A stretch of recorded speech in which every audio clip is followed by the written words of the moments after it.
Hi వెల్స్ welcome to our channel. ప్రస్తుతం మనతో పాటు దాము బాలాజీ గారు సీనియర్ జర్నలిస్ట్ ఉన్నారు. వారితో ఒకసారి మాట్లాడారు. సార్ నమస్కారం.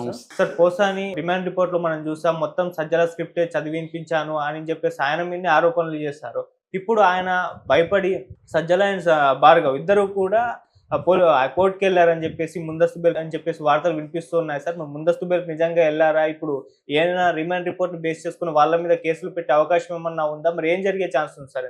ఆంధ్రప్రదేశ్లో నాకు అంటే నేను పరిశీలిస్తున్నా కదా, ఒక విచిత్రమైన పరిస్థితి నాకు కనిపిస్తుంది. అదేంటంటే ఇప్పుడు ఫర్ ఎగ్జాంపుల్ వంశీని తీసుకున్నాం. వంశీ మీద 16 కేసులు ఉన్నాయి. కానీ ఆయన అరెస్ట్ చేసింది ఒక తప్పుడు కేసులో అరెస్ట్ చేశారు. కిడ్నాపే చేయలేదు. అతను కిడ్నాపే చేయలేదని నువ్వు ఎలా చెప్తావు అంటే, కిడ్నాప్ చేసుంటే కిడ్నాప్ కేసు పెట్టారు ఒకరికి. అతను కిడ్నాప్ కాబడిన వ్యక్తి విక్టిమా కాదా? విక్టిమ్ కదా అతను. కానీ అతని మీద కూడా కేసు పెట్టారు. అతని మీద ఏం పెట్టారు? ఇతను డబ్బులు తీసుకొని సాక్ష్యం నేను కేసుని విత్డ్రా చేసుకుంటున్నాను అతని మీద పెట్టారు. మరి అతను కిడ్నాప్ అయితే అతని మీద కేసు పెట్టకూడదు. అతని మీద కేసు పెడితే వంశీ కిడ్నాప్ చేసినట్టు కాదు కదా, అక్కడే తెలిసిపోతుంది. అంటే ఒక తప్పుడు కేసులో ఎందుకు అరెస్ట్ చేశారు? వంశీని వేరే కేసులు అరెస్టులు చేయొచ్చు. ఆల్రెడీ 16 కేసులు ఉన్నాయి అతని మీద. ఎందుకు తప్పుడు కేసులు అరెస్ట్ చేశారో తెలియదు. పోసానిదంతే. పోసాన్ని తిట్టాడనేది ఆ పోసాని మీద అభియోగం. తిట్టబడిన వాళ్ళు కదా కేసు పెట్టాలి. ఎవరో మణి అని ఎక్కడో రాజంపేటలో అక్కడ గోపులవారిపల్లిలో మనిషికి హర్ట్ అవుతాడా? అతనికి ఏం సంబంధం మణికి? అతను సమాజంలో అల్లకల్లోలాలు ఇతను గుర్తిస్తానని అతను పెట్టడం ఏంటి? ఇది ఒక దొంగ కేసు. రెండోది సెక్షన్, పనికిమాలిన సెక్షన్ ఒకటి పెట్టారు, 111 సెక్షన్. ఇతను ఏదో క్రిమినల్ గ్యాంగ్లో ఉన్నాడు. అంటే నిజానికి పోసాని మీద 50 కేసులు ఉన్నాయి. ఆ కేసులు ఎందుకు అరెస్ట్ చేయలేదో తెలియదు. అట్లాగే ఇప్పుడు సజ్జలని అరెస్ట్ చేయాలంటే 100 కేసులు పెట్టచ్చు సజ్జల మీద. కానీ ఆల్రెడీ అతను ల్యాండ్ గ్రాబింగు, ఫారెస్ట్ ల్యాండు, మద్యం కుంభకోణంలో అతని పేరు అనేక చోట్ల ఉన్నాయి.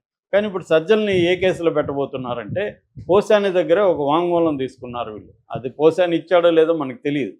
మామూలుగానే వాంగ్మూలాలన్నీ కూడా ఎక్కువ భాగం తప్పుడు వాంగ్మూలాలు తీసుకుంటారు. సో దాన్ని కన్ఫెషన్ రిపోర్ట్ అంటారు. సో ఒప్పుకోలు పత్రం అని తెలుగులో అంటారు. సో ఈ ఒప్పుకోలు పత్రంలో అంటే ఆయన నేరం చేశానని ఒప్పుకున్నట్టుగా అనమాట. దాన్ని కన్ఫెషన్ రిపోర్ట్ అంటారు. ఇది మామూలుగా రొటీన్గా బ్రిటిష్ వాళ్ళ కాలం నుంచి వస్తుంది. కన్ఫెషన్ రిపోర్ట్ అనేది కోర్టులో కరెక్ట్గా చెల్లదు. ఎందుకంటే నన్ను వాళ్ళు ప్రెజర్ చేసి రాయించుకున్నారు సార్, నేను అది చెప్పలేనా అని మన కోర్టులో చెప్పచ్చు.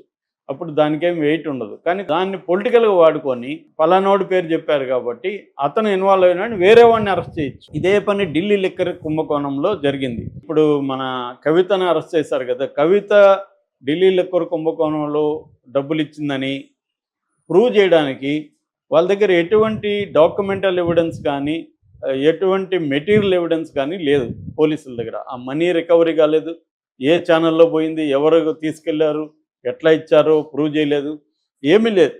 కానీ ఆమెను అరెస్ట్ చేశారు. ఎలా చేశారు? వాంగ్మూలాలని కన్ఫెషన్ రిపోర్ట్ని పెట్టుకొని. అంటే ఈ కేసులో ఉన్న వాళ్ళని వేరే వాళ్ళని అరెస్ట్ చేయడం, వాళ్ళని కొట్టి వాళ్ళని హింసించి బెదిరించి వాంగ్మూలాలు తీసుకొని ఏమైనా అరెస్ట్ చేస్తారనేది ప్రధానంగా విమర్శలు. ఎవరెవరు కొట్టారో వాళ్ళ పేర్లు కూడా చెప్పారు, ఎలా కొట్టారని. మామూలు వాళ్ళని కూడా కొట్టలేదు, వాళ్ళు పెద్ద పెద్ద కంపెనీ సీఈఓలను కూడా కొట్టారని విమర్శలు ఉన్నాయి.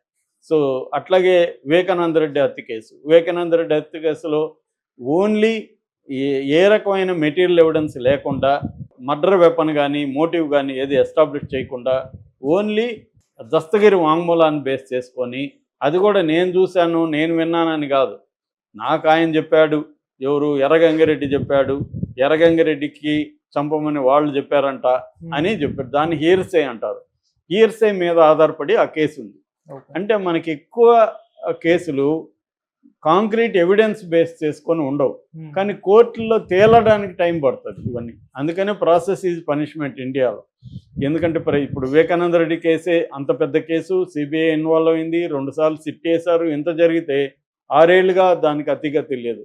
జగన్ కేసు, జగన్ది క్విడ్ ప్రోకో, జగన్ వాళ్ళ నాన్న సీఎంగా ఉండి కొన్ని కంపెనీలకు మేలు చేశాడని చెప్పి ఆ కంపెనీలు జగన్ కంపెనీల్లో పెట్టుబడులు పెట్టాయి ఆ కంపెనీలకు సంబంధించిన వ్యక్తులు. సో అది క్విడ్ ప్రోకో అని పెట్టారు. దాన్ని ప్రూవ్ చేయడానికి ఎంతకాలం కావాలి? మనకు విచిత్రంగా ఉంటుంది. ఒక సిబిఐ లాంటి సంస్థ దాంట్లో ఇన్వాల్వ్ అయ్యి, ఈడీ ఇన్వాల్వ్ అయ్యి 11 ఏళ్ళుగా అతను బెయిల్ మీద ఉండడం, విడ్డూరంలోకి విడ్డూరం. సో ఇక్కడ ఏంటంటే లీగల్ సిస్టమ్ అనేది పొలిటికల్ సిస్టమ్ చేతిలో ఉంటుంది. పొలిటికల్ సిస్టమ్ అంటే అర్థం పవర్ ఎవరి దగ్గర ఉంటే వాళ్ళు అనుకున్నట్టు లీగల్ సిస్టమ్ మొత్తం. లీగల్ సిస్టమ్ అంటే పోలీసులు, జైళ్ళు, కోర్టులు, ఈ మొత్తం కూడా లీగల్ సిస్టాన్ని నడిపించేది ఎవరంటే పొలిటికల్ సిస్టమ్. సో సెంట్రల్ లెవెల్లో మోడీ, రాష్ట్రాల లెవెల్లో సీఎంలు నడిపిస్తుంటారు. సో అందుకనే మనం సీఎం లేకపోతే అక్కడ పార్టీలు ఎవరు ఇంపార్టెంట్ వాళ్ళు అనుకున్న వాళ్ళని హింసించడం, కేసులు పెట్టడం అనేది one of the common agendas అన్నమాట. సో అలాగా ఇప్పుడు పోసాని దగ్గర ఒక వాంగ్మూలం తీసుకున్నారు. ఆ వాంగ్మూలంలో ఏముందంటే, నేను పవన్ కళ్యాణ్ని తిట్టడానికి సజ్జల రామకృష్ణారెడ్డి అనుమతి ఇచ్చాడు, దీన్ని సజ్జల భార్గవ రెడ్డి సోషల్ మీడియాలో వైరల్ చేశాడు అని వాళ్ళ పేర్లు, 2 పేర్లు అక్కడ పెట్టారు. ఇప్పుడు పోలీసులు ఏం చేస్తున్నారంటే, ఈ 2 పేర్లు చెప్పారు కాబట్టి వాళ్ళ మీద కూడా ఈ కేసులు పెడతారు. వాళ్ళ మీద కూడా త్రిబుల్ 1 పెట్టేస్తారు. త్రిబుల్ 1 ఎందుకు పెడతారు నేను చెప్పాను ఆల్రెడీ. త్రిబుల్ 1 బిఎన్ఎస్ ప్రకారం ఏంటంటే, ఆర్గనైజ్డ్ క్రైమ్ సిండికేట్లో మెంబర్ అయితే ఆ కేసు పెట్టాలి. ఆర్గనైజ్డ్ క్రైమ్ సిండికేట్లో మెంబర్ అన్నా ఉండాలి, మెంబర్గా ఉన్న వాళ్ళకి ఆశ్రయం ఇచ్చి ఉండాలి, మెంబర్గా ఆర్గనైజ్డ్ సిండికేట్ క్రైమ్ కార్యక్రమాల ద్వారా వచ్చిన డబ్బులు వీళ్ళకి వాటా అన్న వచ్చుండాలి. ఈ 3 ఉంటే కేసు పెట్టాలి. కానీ అది పెట్టేస్తారు. ఎందుకు పెడతారంటే అది non bailable, cognisable. Non bailable అంటే బెయిల్ రాదు, కాగ్నిజబుల్ అంటే వితౌట్ కోర్టు పర్మిషన్ వారెంట్ లేకుండా అరెస్ట్ చేయొచ్చు.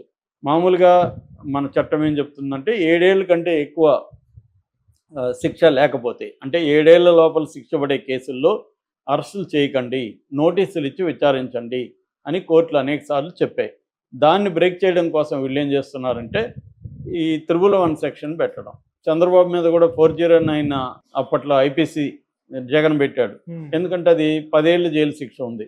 అట్లాగే త్రిబుల్ 1లో మినిమం 3 ఏళ్ళు జైలు శిక్ష, మ్యాక్సిమం లైఫ్ ఉందన్నమాట. అందుకని అది పెట్టారు. ఇప్పుడు ఆ వాంగ్మూలాన్ని బేస్ చేసుకొని సజ్జల మీద, అంటే తండ్రి సజ్జల రామకృష్ణారెడ్డి తండ్రి, సజ్జల భార్గవరెడ్డి కొడుకు, వీళ్ళిద్దరి మీద ఇప్పుడు కేసులు పెట్టడానికి రెడీ అవుతున్నారు. ఈ విషయం తెలిసి వాళ్ళిద్దరూ నిన్న హైకోర్టుకి వెళ్ళారు. అసలు మాకు ఈ కేసుతో సంబంధం లేదు, ఆయన వాంగ్మూలంలో మా పేర్లు ఎందుకు చెప్పాడో మాకు తెలియదు, మేము ఆయన్ని తిట్టమని చెప్పలేదు అనేది వీళ్ళు ఇప్పుడు చెప్తున్నారు. అలాగే మాకు ముందస్తు బెయిల్ ఇవ్వండి, దాన్ని బేస్ చేసుకొని మమ్మల్ని అరెస్ట్ చేయబోతున్నారు, మేము ఎక్కడికి పారిపోం, మాకు స్థిరాస్తులు ఇక్కడ గుంటూరు జిల్లాలో ఉన్నాయి, తర్వాత పులివెందుల్లో ఉన్నాయి కాబట్టి మేము పారిపోయే ప్రసక్తి ఉండదు, మేము ఎప్పుడు దర్యాప్తుకి రమ్మంటే అప్పుడు వస్తాము అని ముందస్తుగా వీళ్ళు వెళ్తున్నారు. మామూలుగా అయితే ఈ రెగ్యులర్ కేసుల్లో వీళ్ళని అరెస్ట్ చేయరు, కానీ 1 త్రిబుల్ 1 పెట్టేశారనుకో వీళ్ళు అరెస్ట్ అవ్వరు. ఒకసారి వెళ్ళిపోయినాక ఏం జరుగుతూ ఉంది, ఇప్పుడు ఆల్రెడీ పోసాని మీద వారెంట్, అనంతపురం పోలీసులు కూడా వారెంట్ రెడీగా పెట్టుకున్నారు చేతిలో. పోసాని బెయిల్ రాగానే వీళ్ళు లట్టుకు కనపట్టుకొని మళ్ళీ జైలు వేస్తారు, మళ్ళీ దాంట్లో బెయిల్ తెచ్చుకోగానే ఇంకొకటి లట్టుకు పట్టుకొని ఇంకొక చోట వేస్తారు. సో ఇది మోడస్ ఆపరెండి అనమాట. అంటే వీళ్ళని అరెస్ట్ చేయాలని డిసైడ్ అయిపోయినాక ఒక్కసారి జైలుకి వెళ్ళినాక ఇంకో వీళ్ళు ఇప్పుడిప్పుడే రారు. అందుకే నేను రాజకీయ నాయకులకి అందరికీ చెప్తుంటా, ఏమంటే మీరు ప్రత్యర్థుల్ని తిట్టినా లేకపోతే యాక్టివ్గా ప్రత్యర్థుల మీద పోరాడినా మీరు యోగా చేయండి, మీరు అన్ని రకాల ఫుడ్లకి తినడానికి అలవాటు పడండి, అన్ని రకాల వాటర్ తాగండి, నీచమైన టాయిలెట్లో కూర్చోవడానికి రెడీగండి, దోమల్లో నిద్రపోవడానికి రెడీ పొండి,